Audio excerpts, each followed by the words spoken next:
এই পৃথিবীতে জাতীয়বাদ সৃষ্টি, আমরা যে অসংখ্য সৃষ্টি দেখতে পাই, এটা মুর্শিদ আমিরে আদম নূর এই সৃষ্টির সকল হাকিকত প্রকাশ করছেন।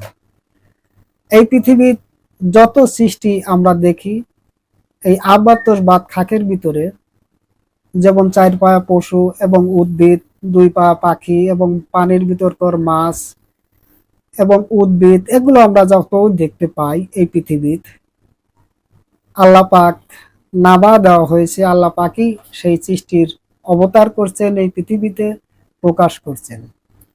কিন্তু জাতি হিসেবে যদি এই সৃষ্টিগুলোর নাম প্রভেদে আইসা ভিন্ন দাঁড়াইছে। একজন গরু, যেমন এই পৃথিবীতে জীব একটা গরু, কিন্তু এই গরু এই পৃথিবীর নামকরণ করা হয়েছে, কিন্তু আল্লাহ কল এই গরুর নাম প্রকাশ করেন নাই।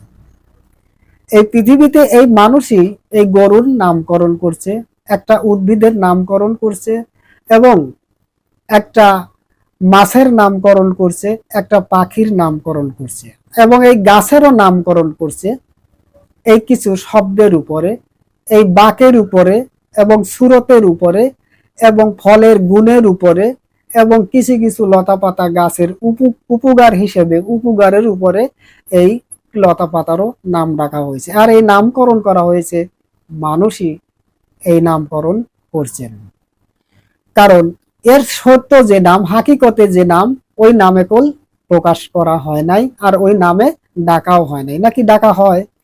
হাকিকতি ভাবে যেভাবে সৃষ্টিতে এবং জন্মতে জন্মসূত্রে আসছে যে বস্তু, সেই বস্তুর নাম ধরে একে ডাকা হয় না।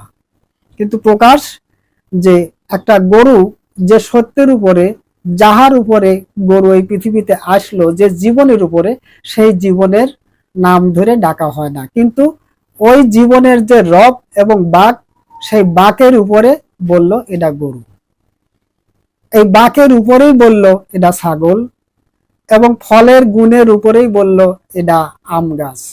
এরকম ভাবে নামকরণ করা হয়েছে।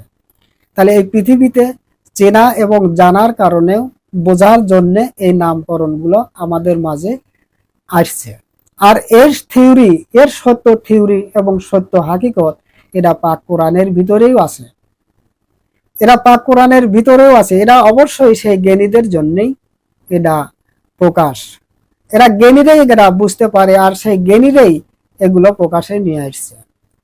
তাহলে এই যে যুগে যুগে এবং সময়ে সময়ে যে এই যে নামের পরিবর্তন ঘটে, জাত সেপাতের পরিবর্তন ঘটে, এটা অবশ্যই সত্য।